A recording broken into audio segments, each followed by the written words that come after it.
Olá, seja bem-vindo a mais um módulo do treinamento SQL Server para desenvolvedores. Esse vídeo é uma versão resumida das aulas presenciais e da versão no formato e-learning.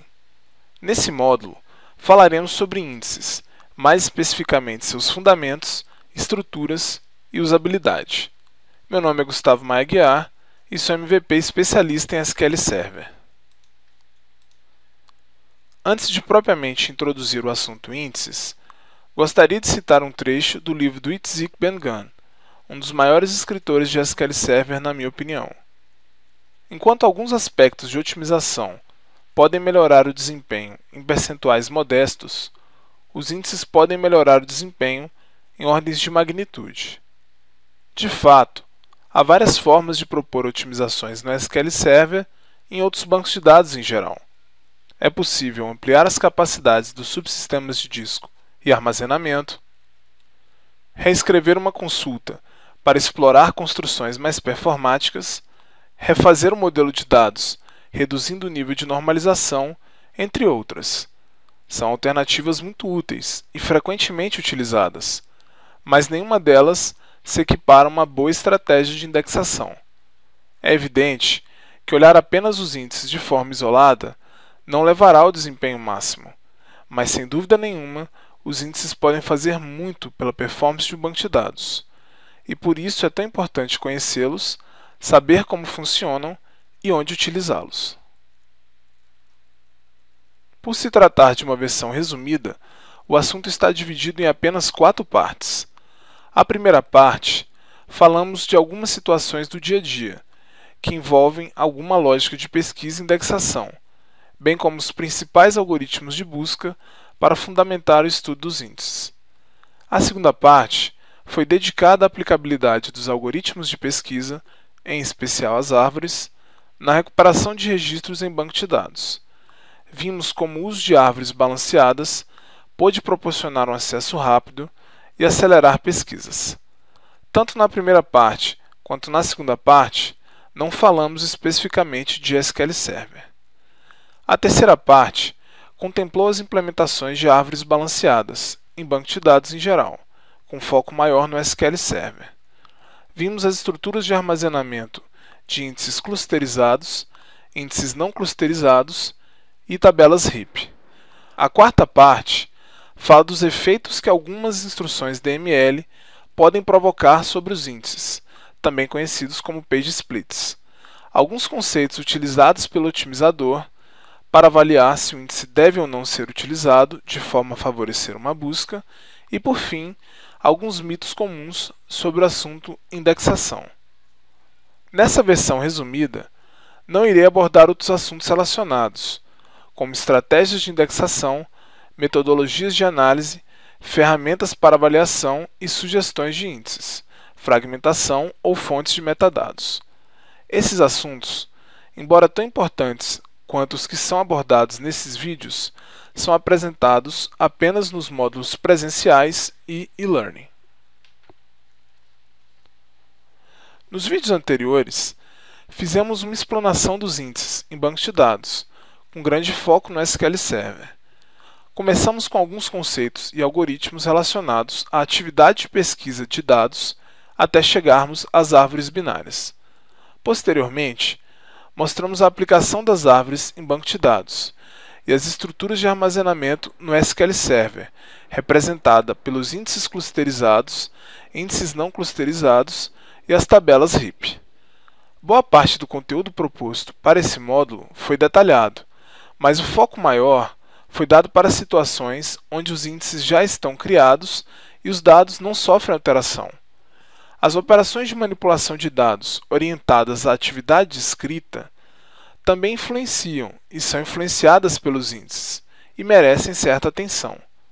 Quanto maior a carga de operações de escrita sobre uma tabela ou índice, maior tende a ser o impacto no seu funcionamento e na sua eficiência em recuperar dados.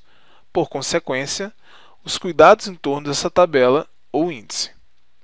Inicio esse vídeo falando das divisões nas páginas de dados e índices, também conhecidas como page splits. Através dos vídeos anteriores, vimos que os índices clustered mantêm a ordenação dos dados no nível folha e que os índices non-clustered, por serem uma estrutura de árvore externa à tabela, mantêm a ordenação das colunas participantes em seus nível folha.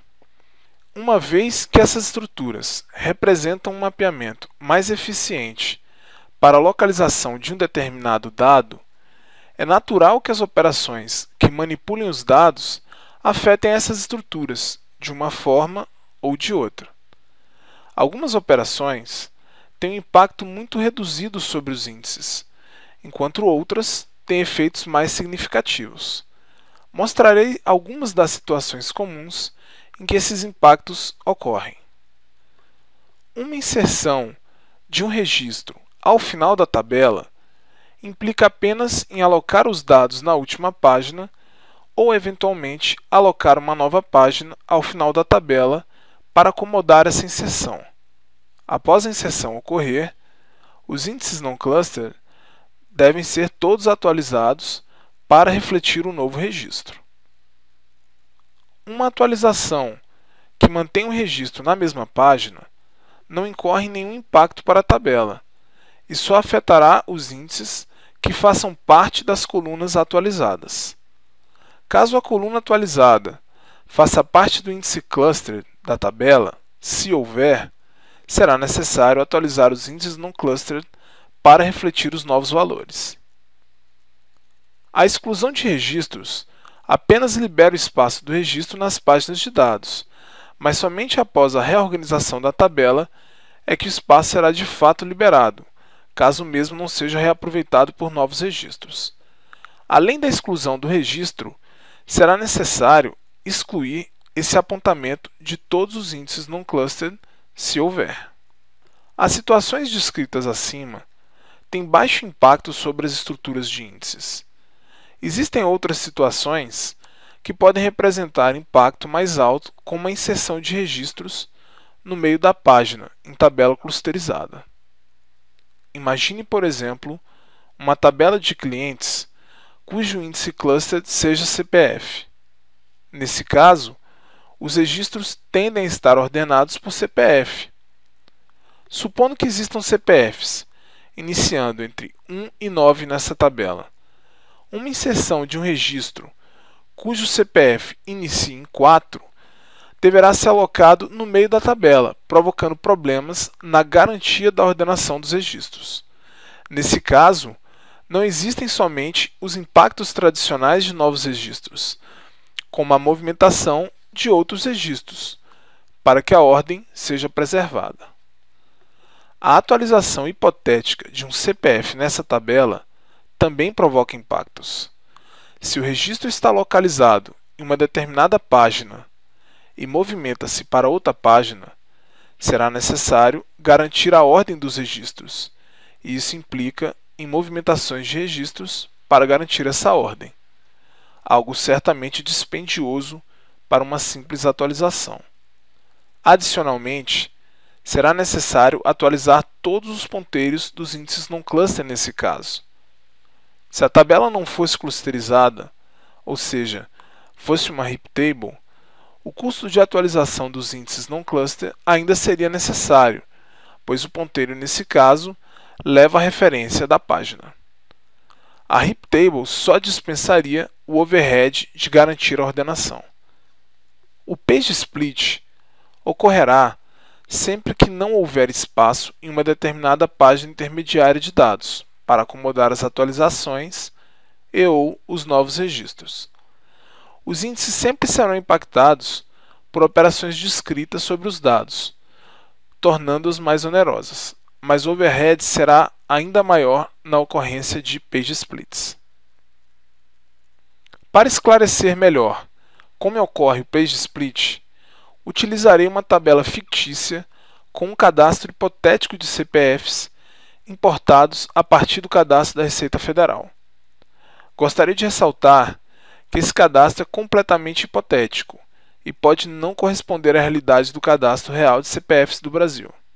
Os propósitos aqui são meramente didáticos e não têm por objetivo reproduzir nenhuma realidade acerca do cadastro de pessoas físicas. Na fictícia tabela chamada Cadastro Receita, há uma coluna chamada CPF, que representa o índice cluster da tabela, e um conjunto de outras colunas acerca de um contribuinte do tipo pessoa física. Essas outras colunas totalizam um tamanho de 2.000 bytes, o que nos permite concluir que cada registro ocupa de forma arredondada 2 KB. Sendo a página fixa em 8 KB, temos a capacidade de armazenar apenas 4 registros por página. À medida em que o cadastro é realizado, as páginas de dados são alocadas para armazenar os dados referentes ao cadastro. No exemplo em questão, temos 16 CPFs registrados, totalizando 4 páginas de dados. Como o CPF é a coluna que clusteriza a tabela, podemos perceber que os dados estão ordenados conforme o CPF. Isso é visível, visto que o primeiro CPF da primeira página tem prefixo 111. O primeiro CPF da segunda página tem prefixo 131. O primeiro CPF da terceira página tem prefixo 290 e o primeiro CPF da quarta página tem o prefixo 360. As páginas estão completamente cheias, já que cada uma delas tem exatamente 4 registros. Se for observado o rodapé da página, visualiza-se a presença da lista encadeada, já que todas as páginas têm a relação das páginas antecessoras e sucessoras. A página 1, por exemplo, não possui antecessora, já que é a primeira página dessa tabela, mas possui sucessora, que no caso é a página 2. A página 2, por sua vez, tem como antecessora a página 1 e como sucessora a página 3, seguindo a chamada ordem lógica, onde a partir de qualquer página dessa tabela podemos identificar a página anterior e a página posterior. Considerando que as páginas foram alocadas de forma contígua ou sequencial no arquivo de dados, dizemos que as mesmas também encontram-se fisicamente em ordem. Assim sendo, a ordem física e a ordem lógica são exatamente as mesmas. Sabendo que dificilmente os CPFs serão importados exatamente na ordem, é esperado que apareça algum CPF que deva ser inserido de forma intermediária. Imaginemos, por exemplo, que apareça o CPF 115, 325, 120 com os dígitos 43, a ser importado para a tabela Cadastro Receita. Como o prefixo desse CPF é 115, de forma a manter a ordem dos registros clusterizados por CPF, esse novo CPF deve estar na página 1, logo após o CPF de início 112. Como a página 1 já está cheia, não há espaço disponível para que esse novo CPF seja alocado nessa página. É nesse momento que ocorre uma divisão ou quebra na página 1. Como agora temos 17 CPFs, é fato que será necessária uma quinta página, pois 4 páginas são capazes de mapear apenas 16 CPFs. Uma quinta página é, portanto, alocada nesse arquivo para viabilizar o cadastro. Para que o CPF 115, 325, 120 com os dígitos 43 caiba na página 1, é necessário que os outros CPFs sejam retirados dessa página. Quando ocorre o page split, o banco de dados retira metade dos registros e move para outra página, liberando assim espaço para que as novas entradas possam ocorrer. Nesse caso, os 2 últimos CPFs são movidos para a página 5, deixando metade da página 1 livre. Uma vez que haja espaço disponível, o CPF 115, 325, 120 com os dígitos 43 pode ser inserido na página 1. Tanto na ordem lógica quanto na ordem física, a página 1 continua sendo a primeira da página da lista. Entretanto, no momento em que os registros da página 1 foram movidos para a página 5, a ordem lógica é impactada. Se o índice cluster organiza logicamente os registros, se o CPF 115, 325, 120, 43 está na página 1 e os CPFs 122 e 124 que o sucedem estão na página 5, então, logicamente falando, a sequência das páginas deve ser 1 e 5 e não 1 e 2, pois somente assim é possível manter a ordem dos registros que o índice cluster se dispõe a manter. É possível evidenciar isso analisando o rodapé da página 5, pois sua página anterior é a página 1 e sua página posterior é a página 2. Fisicamente falando, a página 5 é a quinta página alocada, mas logicamente falando, ela é a segunda página da lista encadeada. A alteração também é refletida na página 2, que tem a sua relação de páginas alteradas, e agora aponta para a página 5 como sua página anterior. Podemos visualizar agora que a ordem lógica e a ordem física após o page split está diferente. Quando o page split ocorre, dizemos que as páginas estão fora da ordem lógica, pois a numeração deixa de ser crescente e sequencial. Acredito que agora tenha ficado esclarecido por que o índice cluster organiza os registros de um ponto de vista lógico e não de um ponto de vista físico, embora possa fazê-lo de vez em quando. É comum a disseminação de que o índice cluster organiza fisicamente os registros. Isso pode ocorrer em algumas raras situações, mas podemos ver que a ordem física nem sempre pode ser assegurada. Algumas colunas favorecem para que isso ocorra, mas outras não. Quando a ordem lógica é diferente da ordem física, dizemos que a tabela ou índice está fragmentado. Esse tipo de fragmentação é conhecida como fragmentação lógica, em referência à divergência das ordens lógica e física, ou simplesmente fragmentação externa.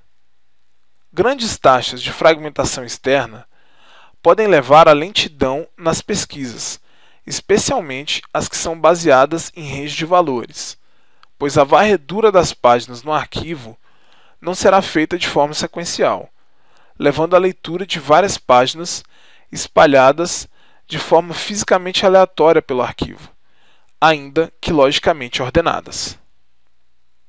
A explicação da divisão de páginas ou page split sempre gera indagações sobre algoritmos alternativos e supostamente mais eficientes.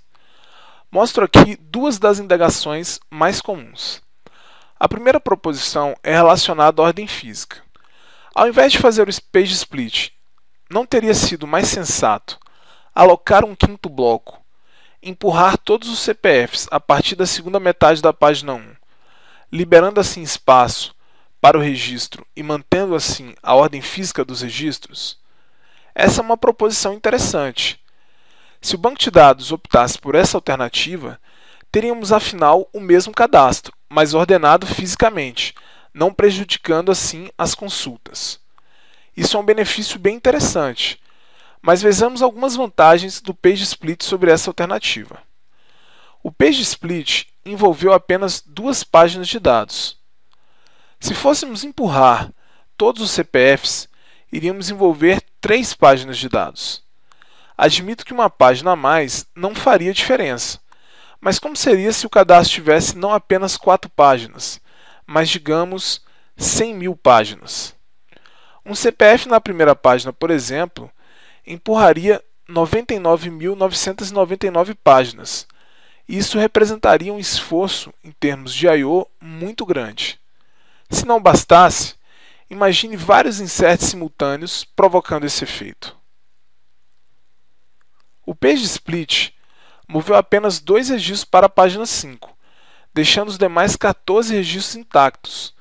Se fôssemos empurrar todos os CPFs, estaríamos lidando com os 14 registros restantes, e isso representaria um impacto maior não somente em termos de I/O, mas também no acesso a esses registros, que eventualmente poderiam estar bloqueados durante a movimentação.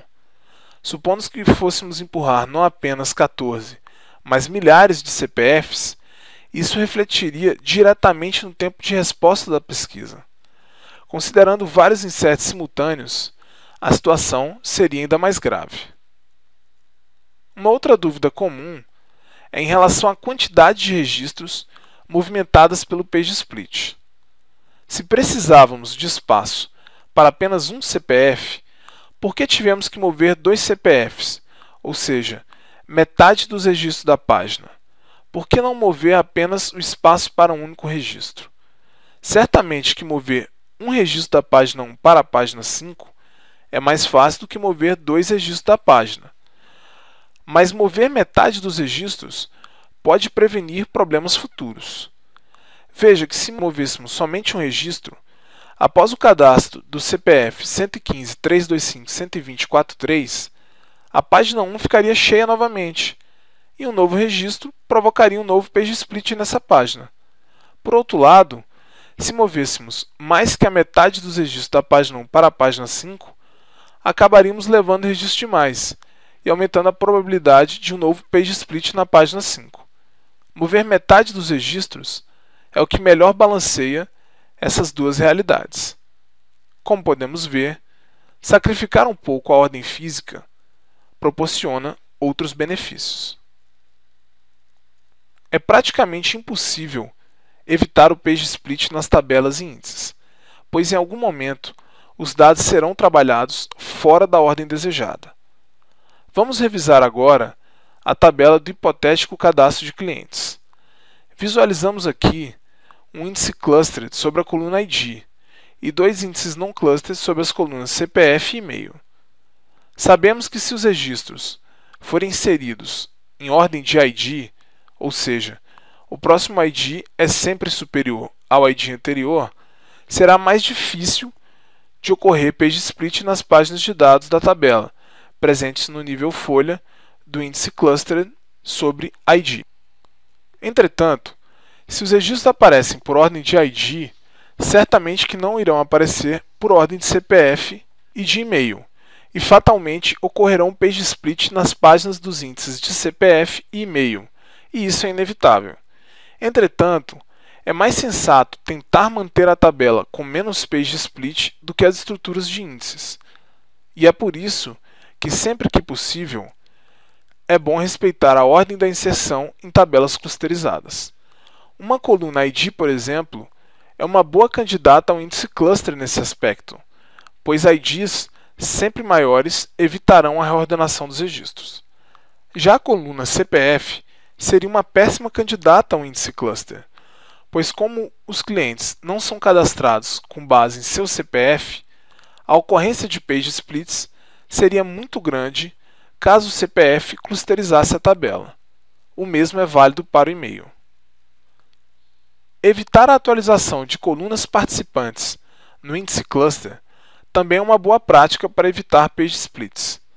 Se o ID for atualizado, significa que o registro pode mover-se de uma página para outra. E se ele for para uma página cheia, um novo split pode acontecer.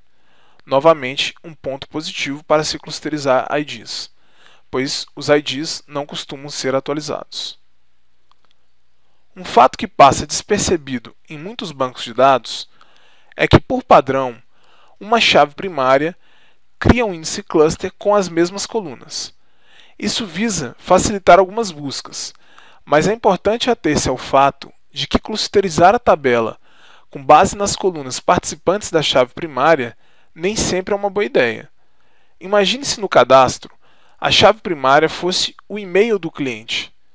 Sem dúvida nenhuma que o e-mail é um excelente atributo para representar o cliente de forma única. Mas não significa que clusterizar a tabela pela coluna e-mail seja uma boa ideia. A chave primária diz respeito a uma exigência de modelagem de dados e qualidade de dados, enquanto que o índice cluster diz respeito à organização, armazenamento e recuperação de registros. Nem sempre é uma boa ideia consolidar essas realidades na mesma coluna.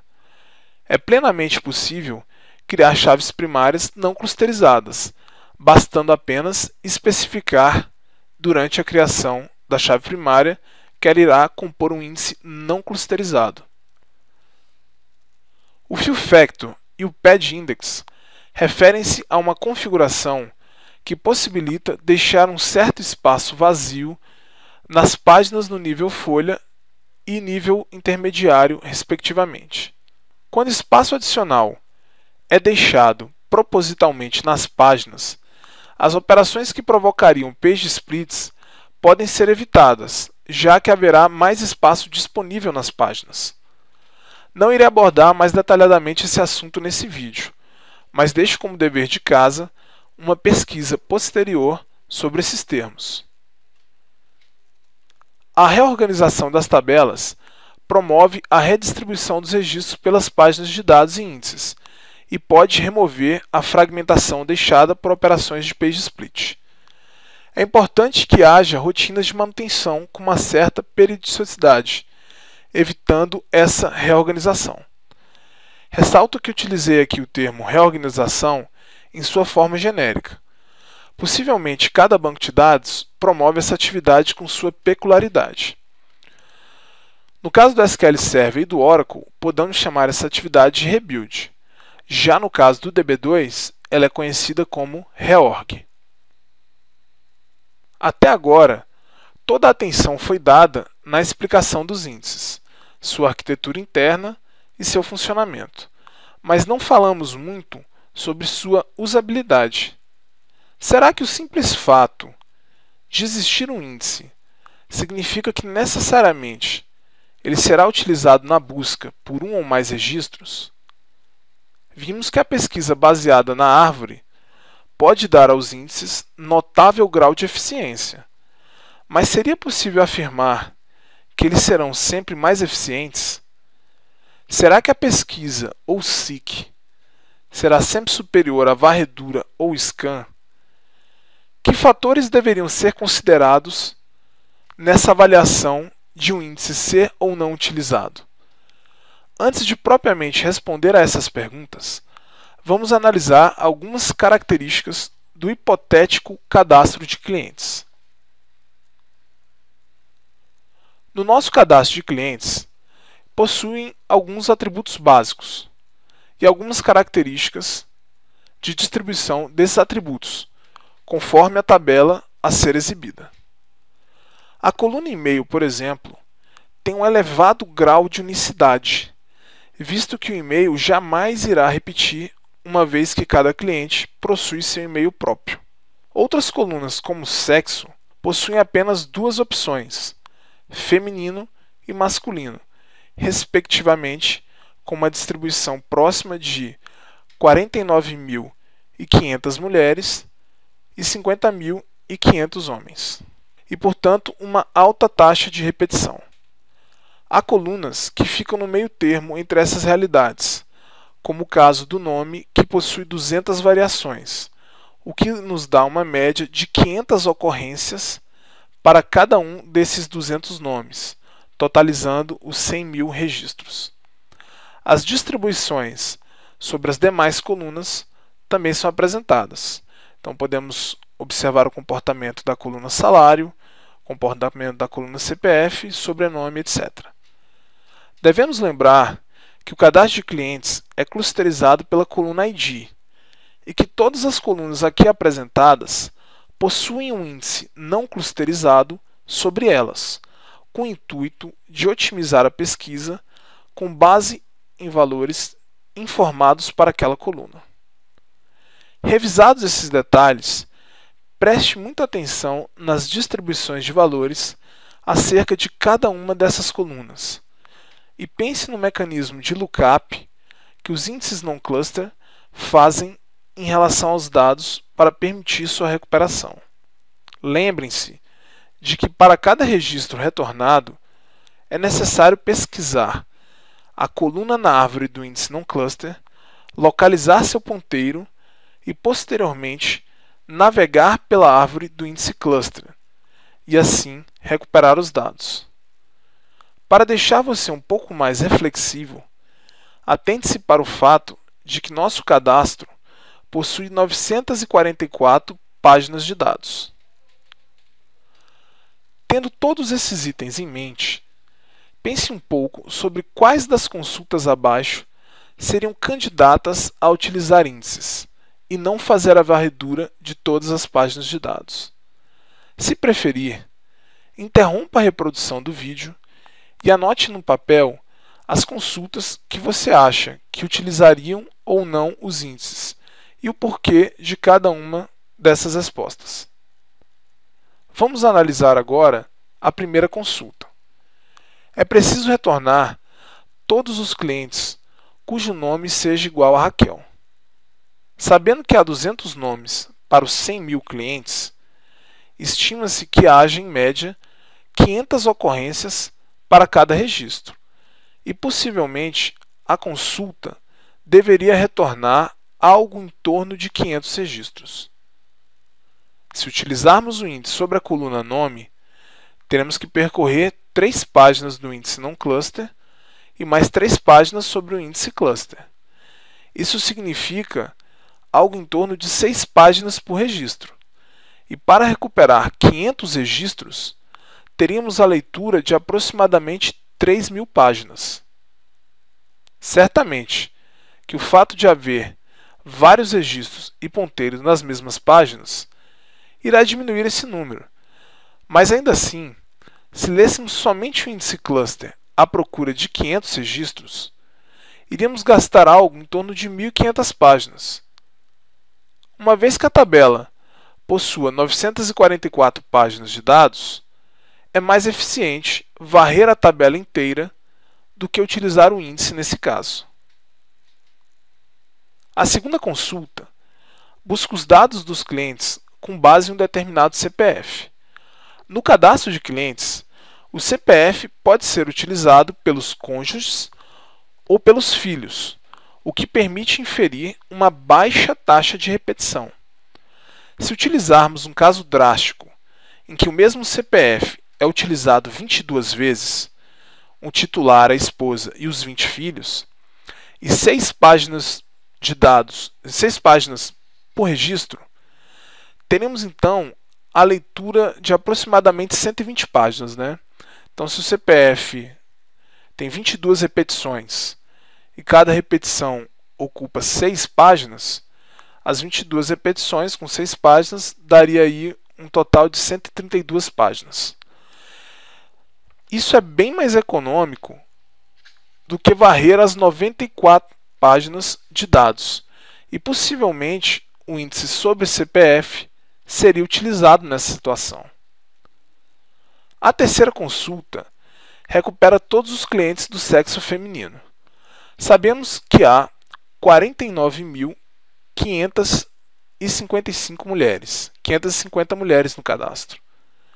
Se fôssemos navegar 49.550 vezes pelas estruturas de índices, iríamos incorrer em um custo muito superior às 94 páginas da tabela, e com certeza esse índice não vai ser utilizado.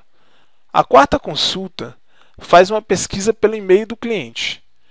Considerando que cada cliente tem um e-mail único, uma pesquisa com base no e-mail retorna no máximo um registro, caso exista aquele e-mail. Isso significa pesquisar a árvore do índice não cluster, recuperar o ID referente àquele e-mail e pesquisar na árvore do índice cluster. Certamente um custo muito pequeno se for comparado à leitura das 944 páginas da tabela inteira. A quinta consulta, ela retorna todos os clientes cujo salário seja maior ou igual a 9.500. Considerando um salário mínimo de 622 na época em que esse vídeo foi gravado e que apenas 2% dos clientes ganham acima de 6 salários, temos que esses 2.000 clientes ganham acima de R$ 3.732.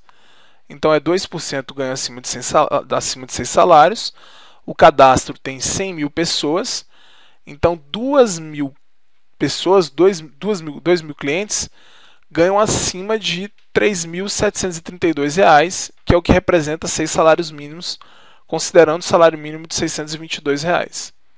Pesquisar 2.000 vezes os índices não cluster e o cluster, ele não é um processo mais rápido do que ler as 944 páginas da tabela. No entanto, o valor de 9.500 ele é um valor muito extremo no salário médio dos clientes. E é bem possível que o percentual de clientes no cadastro que possuem um salário nessa faixa seja muito pequeno, o que, em tese, favoreceria o uso do índice.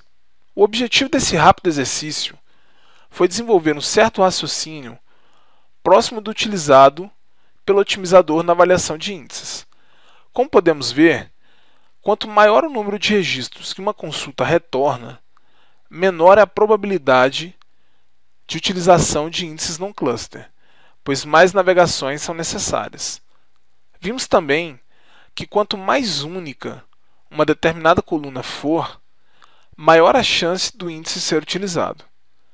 Os nomes formais para esses termos relacionados a essas duas premissas são densidade e seletividade, respectivamente.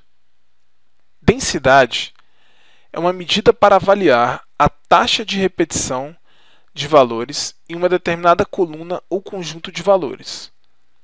Quanto mais valores repetidos aparecem em uma coluna, dizemos que ela tem uma alta densidade. Se essa coluna tem poucas repetições, dizemos que a coluna tem baixa densidade. Colunas como sexo, estado civil, unidade federativa, por exemplo, possuem alta densidade, pois como tem poucos valores possíveis, é muito provável que eles tenham uma grande quantidade de repetições.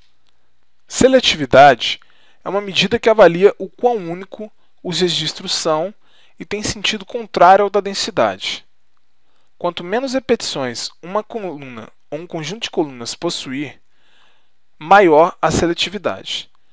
Em um cadastro, colunas como CPF, e-mail e título de eleitor são muito seletivas, pois terão uma taxa de repetição baixíssima, ou praticamente zero. Se uma coluna não possuir nenhuma repetição, dizemos que ela possui a seletividade máxima, pois não são encontradas repetições nessas colunas. Colunas participantes de chave primária, unique constraint ou ainda índices unique são exemplos da máxima seletividade.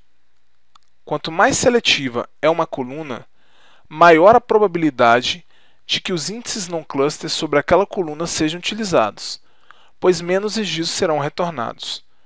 Quanto mais densa é uma coluna, menor a probabilidade de que os índices não cluster sobre aquela coluna sejam utilizados, pois mais registros serão retornados, e a navegação por esses índices torna-se mais dispendiosa.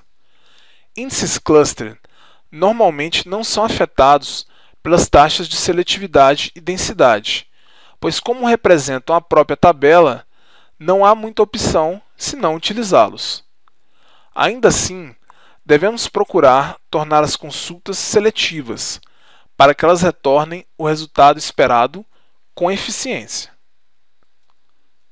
Se você não compreendeu completamente esses dois conceitos, iremos para a parte prática e espero poder elucidá-los de uma forma mais direta. Bem, aqui estamos no banco DevIndices, que a gente vem utilizando, e aqui eu vou rodar o comando dbcc show statistics. Estou passando como argumento a tabela clientes, e aqui o nome do índice e xnome, que é o índice sobre a coluna nome. Então, quando eu rodo esse comando, ele vai me mostrar as estatísticas referente a esse índice. Tem aqui várias informações. Então, aqui, por exemplo, o primeiro result set, ele traz o nome da estatística, a data de atualização, tem um tempo que eu não atualizo essa estatística, quantas linhas foram utilizadas para compor a estatística. Aqui, como a gente vê que são 100 mil e a tabela tem 100 mil, então não é uma amostra, né? A gente usou praticamente toda a população, todos os registros. Temos aqui um key length, né? É um tamanho médio, né? Um average key length.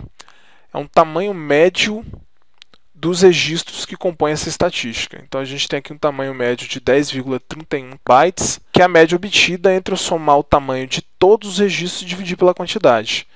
Então, certamente alguns nomes como Ana tem 3 bytes, mas outros nomes como é João, que tem 4, mas vão ter outros nomes com uma quantidade maior de bytes, e aí essa média aí vai ficar em torno de 10. Aqui eu estou dizendo que é uma string, entre outras coisas. Aqui, se eu pegar esse segundo result set, eu vejo as informações de densidade. Então ele mostrou aqui uma densidade de 6, uns quebrados. Aliás, a densidade de 0,05 para a coluna nome. Depois a gente até vai comentar um pouquinho sobre esse número. E se eu colocasse a coluna ID, se fosse o nome acompanhado do ID, se fosse o índice composto, essa seletividade ela seria menor ainda. Na verdade, se eu pegasse E, que é aquele número neperiano, e fizesse cálculo, dá uma seletividade melhor ainda. Mas isso aqui é puramente informativo. E aqui, por fim, esse último result set tem os valores e as suas distribuições de frequência por dentro da estatística. Então, se eu pegar aqui, por exemplo, a Demilda, ela repete 484 vezes. Se eu pegar a Adriana, ela repete 486 vezes. Alan, 489 vezes. Alex tem 501. Já a Aline tem um pouquinho mais, 516. Todos muito próximo da média de 500. No caso, como cadastro hipotético, ele foi feito dessa forma, para todo mundo se aproximar da média. Mas o que a gente vê na realidade é que vai acontecer de alguns nomes terem uma taxa de repetição muito pequena, enquanto outros nomes vão ter uma taxa de repetição muito grande. Então, por exemplo, se eu pegar um nome como Antônio, João, é possível que eles tenham uma taxa de repetição gigantesca, perto de um cadastro aí no mundo real. Agora, se eu pegar algum outro nome, como, por exemplo, Denivals, que é um nome muito raro, provavelmente ele vai ter uma taxa de repetição muito pequena frente ao cadastro. E a gente até fala que para o nome Antônio e João eles são pouco seletivos, porque tem uma taxa de repetição muito grande. E no caso do nome Denivals, por exemplo, ele é um nome mais seletivo, porque tem uma taxa de repetição muito pequena. Aqui é um cálculo dessa densidade. Então aqui primeiro, como é que se calcula a densidade? Eu vou obter aqui a quantidade de nomes sem repetição. Então quantos nomes existem no cadastro? Um count distinct e aqui o total de nomes. Isso aqui vai me dar, respectivamente, 200 e 100 mil. E aí eu faço uma divisão, se eu dividir 1 por 200, na verdade por 201 eu tenho que adicionar esse 1 a mais, eu não vou entrar em muitos detalhes do cálculo, e aí dá essa densidade de 4,975, por cento, que por sinal é uma densidade muito elevada. Se a gente fosse calcular aqui, por exemplo, vamos só visualizar a estatística, esse número aqui, ele está 0,05, mas se eu fosse fazer o cálculo, ele fez uma pequena aproximação. Ia dar, em percentual, ia dar isso aqui, 4,975. Se eu fizer o cálculo da seletividade para o CPF, como que é o cálculo da seletividade? Então, primeiro eu vou contar quantos CPFs existem. Temos aqui, distintamente falando, 99.930 CPFs. E quantos registros existem? 100 mil. Observem que o CPF ele é muito seletivo. Existe praticamente um CPF por registro. Eu tenho aqui quase 100 mil CPFs para quase 100 mil registros. Ele, por exemplo, é muito mais seletivo que o nome. O nome eu tinha 200 para o universo de 100 mil, e é por isso que o nome repete tanto. Já o CPF, ele quase não repete. E aí a gente diz que ele é muito seletivo. Para eu calcular a seletividade do CPF, basta que eu divida 1 pelo número distinto de CPFs. Então eu tenho uma seletividade, se eu pegar 1 e dividir por 99.930, eu vou achar aqui esse valor. Se eu fosse trazer isso para percentual, ia dar isso aqui: 0,00100007%. Quer dizer que o CPF ele tem uma taxa de repetição que é muito baixa, né? Menos de 0,001%. É algo em torno disso. Então ele é tão seletivo que provavelmente ele vai ser um fortíssimo candidato a ser utilizado quando eu estiver pesquisando por CPF. Se eu pegar aqui as estatísticas, a gente vai ver inclusive uma coisa curiosa, né? Se eu ver aqui quantas linhas existem, ele não vai trazer 100 mil, ele vai trazer em torno de 194 linhas. Pô, mas não tem 99.930 CPFs? Tem. Mas nesse caso ele vai organizando por range, né? Então, por exemplo, aqui esse CPF eu tenho nesse range, ele pegou o primeiro, né? Eu vou ter praticamente ninguém, né? 0 linhas. Mas nesse range desse CPF até esse CPF, eu vou ter algo em torno de 710 registros. Desse CPF até esse CPF, algo em torno de 339 registros e por aí vai, com as curvas de frequência e distribuição. Então, vamos testar ali nosso entendimento, né? Eu vou fazer uma consulta com base no nome Márcio. Antes, vamos dar uma olhadinha aqui na estatística dos nomes, só para a gente especular se o índice vai ser ou não utilizado. Então, se eu olhar aqui o nome Márcio, ele tem 506 ocorrências. Bom, 506 ocorrências, como é um índice não cluster, a gente teria que ler aquelas 3 páginas do índice não cluster e mais as 3 páginas do índice cluster para localizar todo o registro, né? Isso seria muito dispendioso, em princípio. Se eu ler a tabela inteira, eu simplesmente leria as 944 páginas. Então, se a gente olhar aqui o plano de execução, deixa eu clicar aqui, quando eu faço o select, ele realmente contou que tem 506, mas vamos ver se ele vai ser utilizado, né? Se eu fizer um select aqui, a gente vê que foi um cluster index scan. Deixa eu aumentar o zoom aqui para a gente visualizar.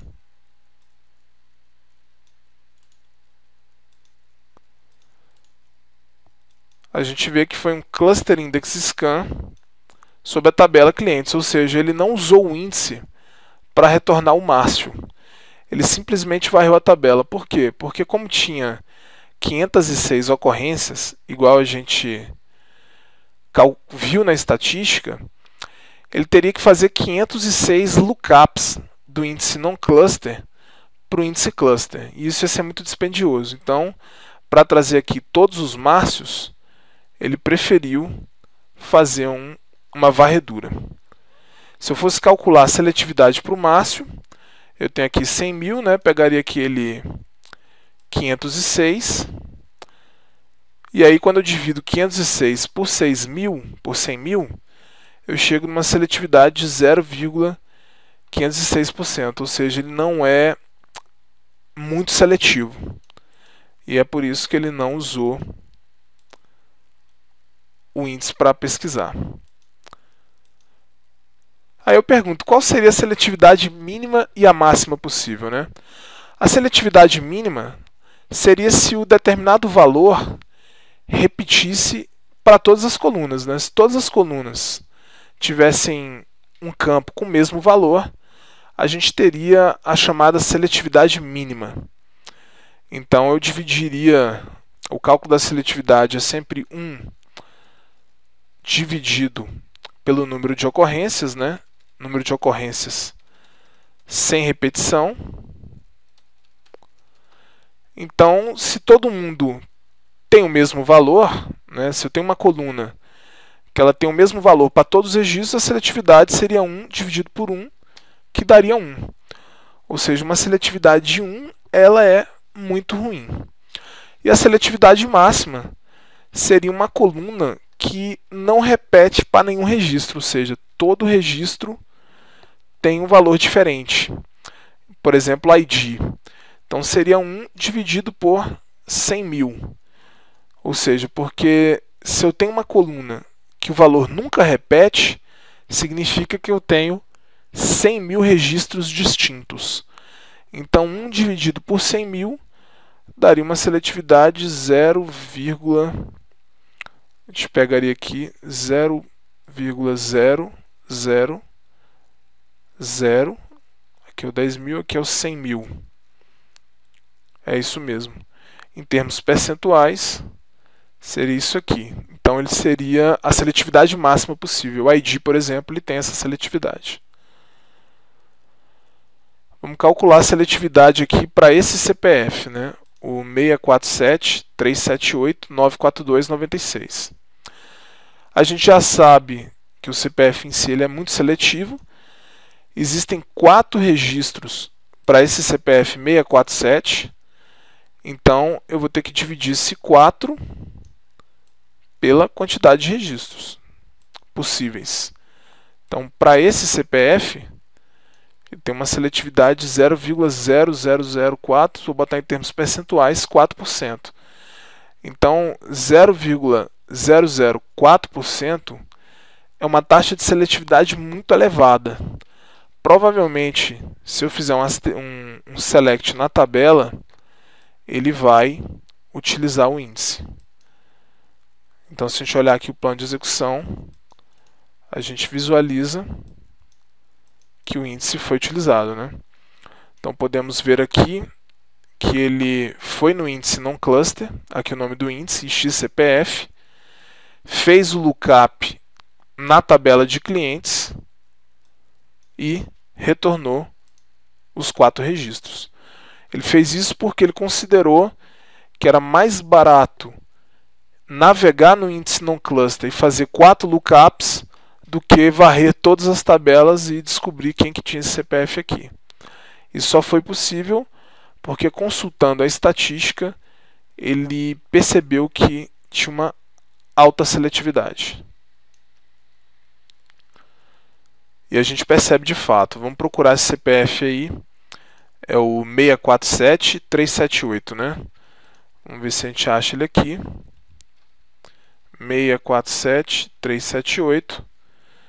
E aqui a gente vê que ele tem 4 ocorrências, né? Ele está num range, um range de CPF entre esse e esse dá 195, mas esse CPF especificamente ele tem 4 ocorrências.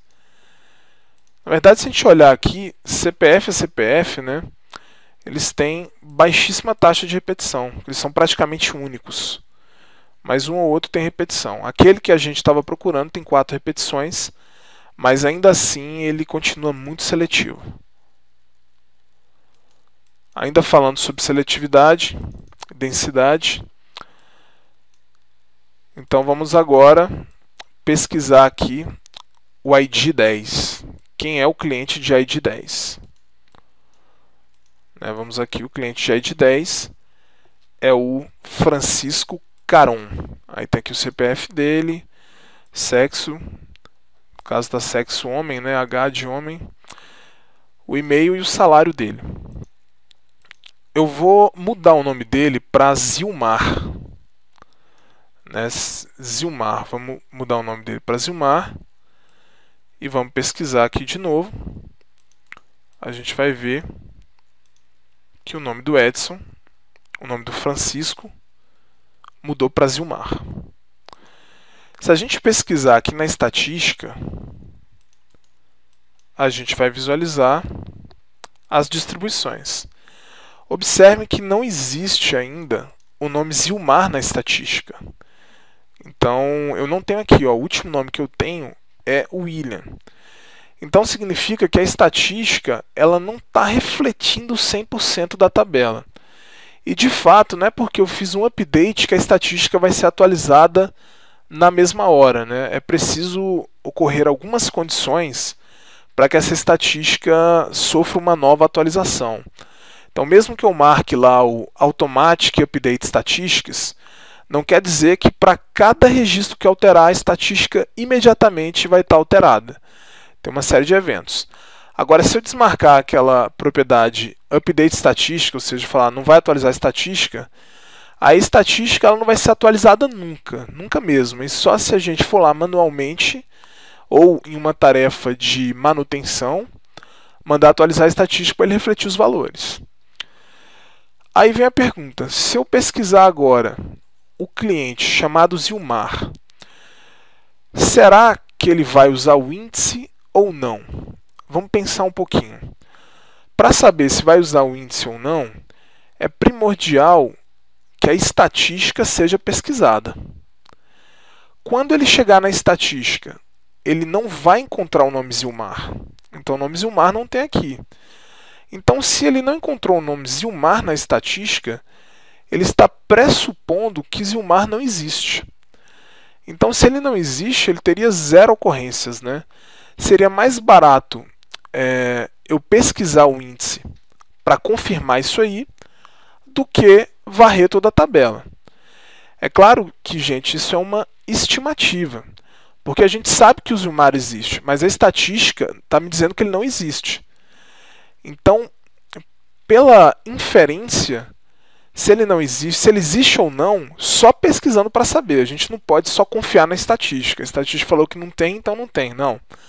A gente vai ter que pesquisar para realmente saber que não tem.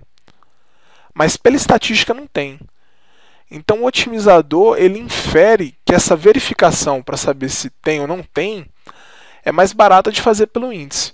Porque se a estatística está falando que não tem, vai ser muito fácil concluir isso no índice, né? Muito melhor do que varrer a tabela inteira para descobrir se tem ou não tem. Vamos confirmar se isso é verdade. Vou botar aqui o plano de execução. E aí, quando a gente olha aqui o plano de execução, de fato, ele usou o índice. Apesar de ser o nome, como Zilmar é um nome muito seletivo, ele preferiu ir pelo índice, né? Se fosse um nome, por exemplo, como Márcio, aí ele talvez optasse pela tabela, porque Márcio na estatística tem 506 repetições, ele teria que fazer 506 lookups. Isso ia ser mais dispendioso do que ler as 944 páginas da tabela. Mas como a estatística falou que não tem o Zilmar, seguindo a estatística, ele usou o índice, né? E isso foi de fato muito eficiente. Aqui eu vou atualizar a estatística. Então rodei aqui o comando Update Statistics. E vamos mostrar a estatística atualizada agora. Quando a gente olha ali ao final, a gente vê que Zilmar tem uma ocorrência.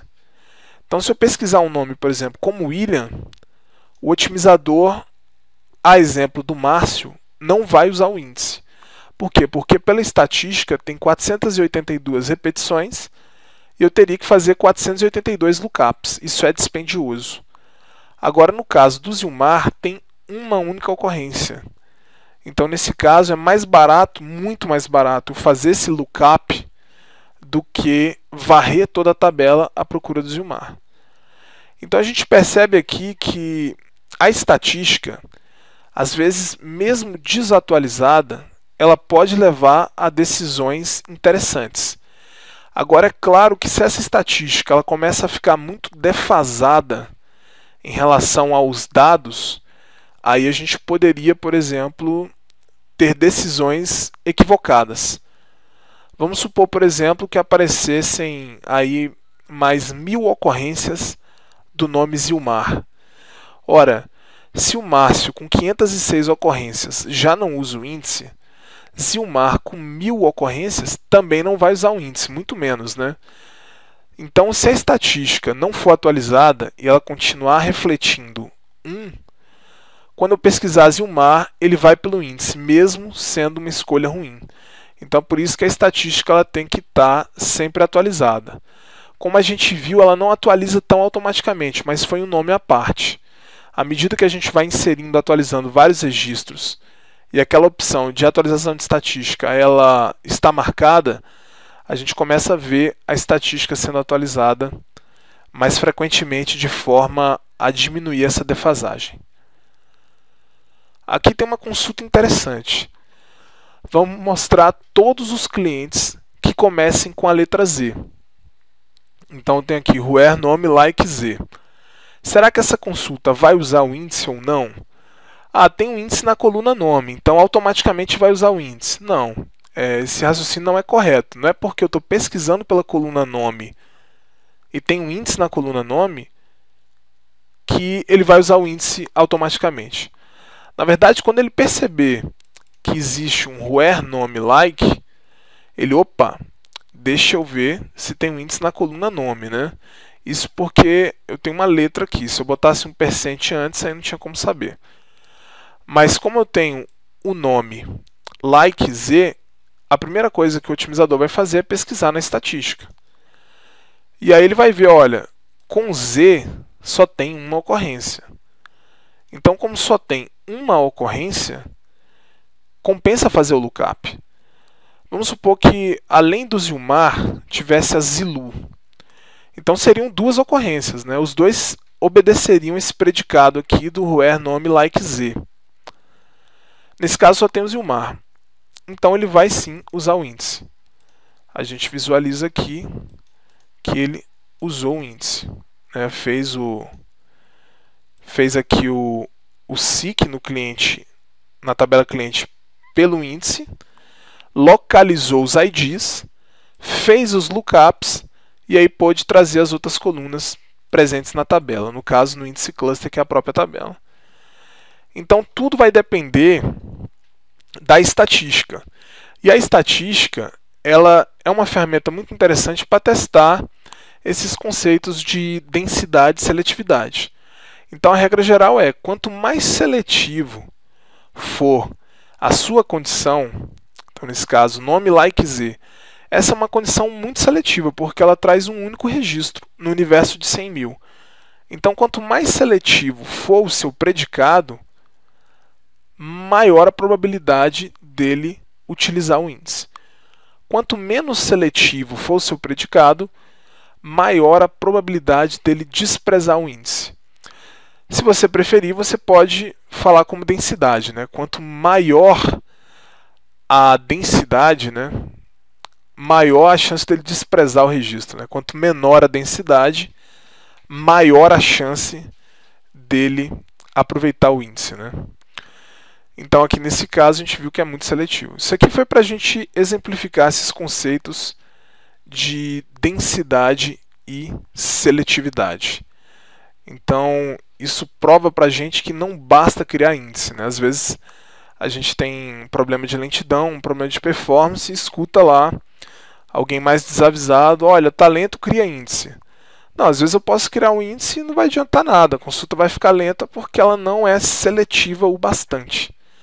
Então não basta ter um índice, tem que ter a seletividade.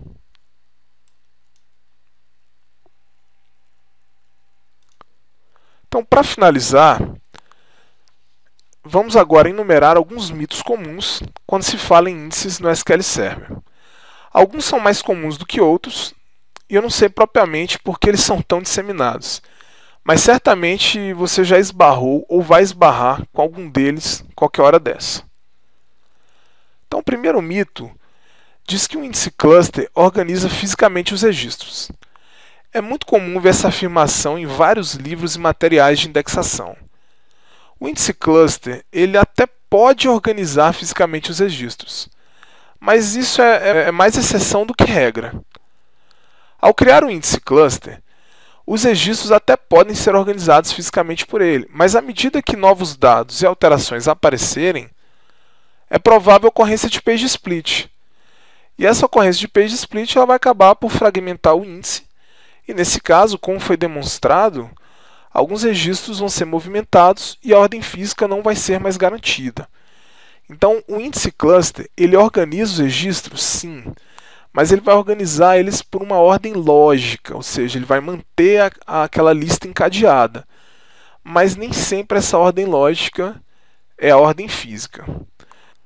O segundo mito diz que a chave primária da tabela e o índice cluster eles são a mesma coisa.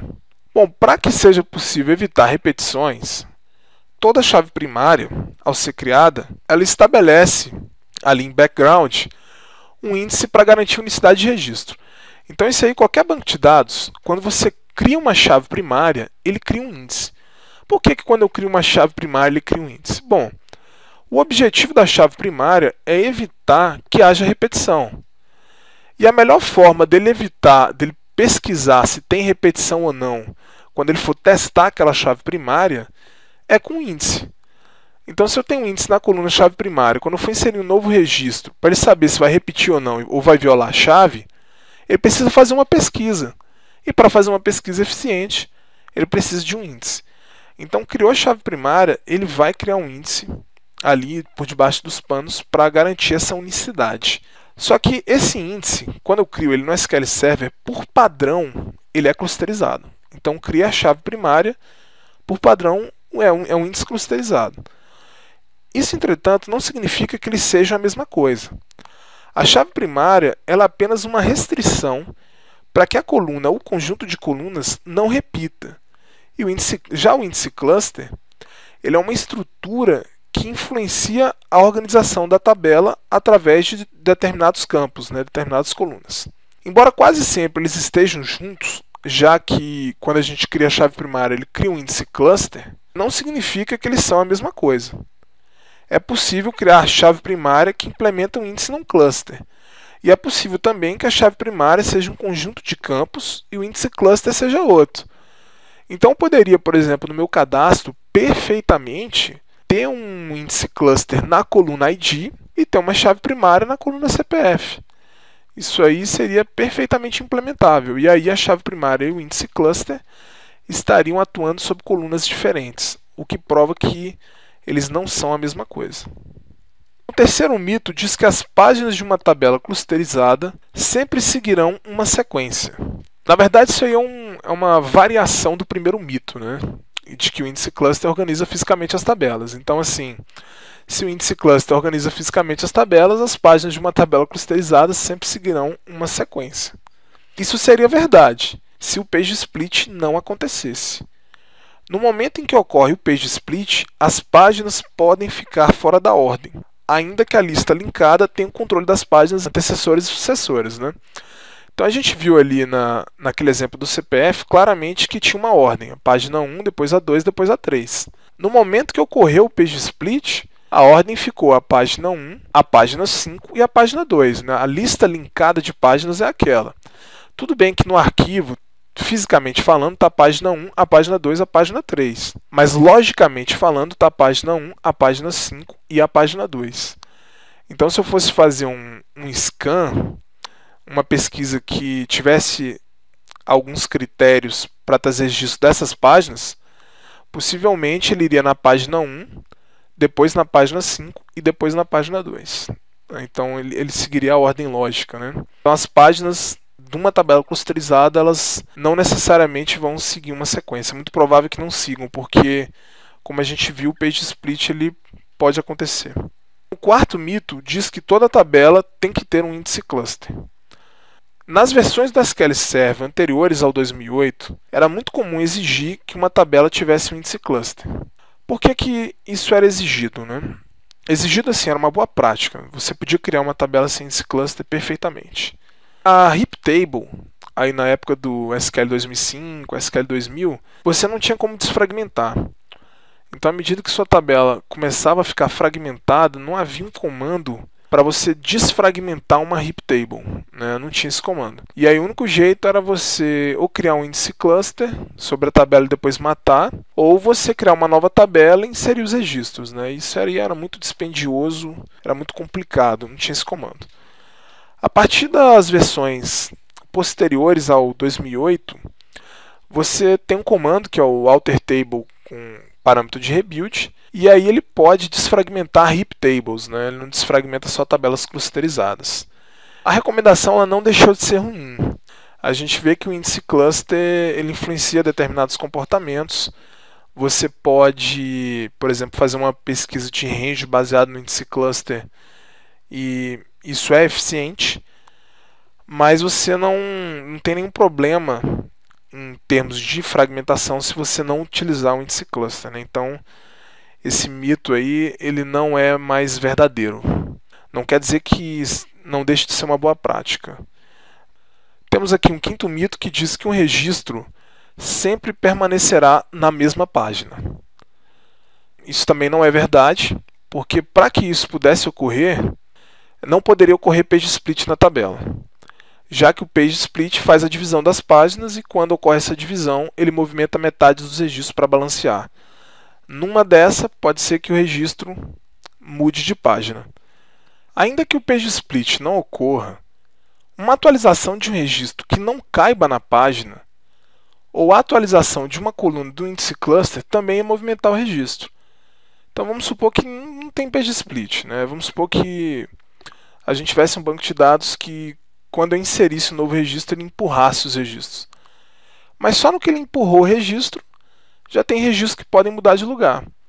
E se eu tiver uma página cheia, eu atualizar uma coluna variável do registro, um nome, por exemplo, e não couber na página, ou ele vai movimentar a gente para fora da página, ou ele vai sair da página. Então não tem como o registro sempre permanecer na mesma página, né? Isso não seria eficiente.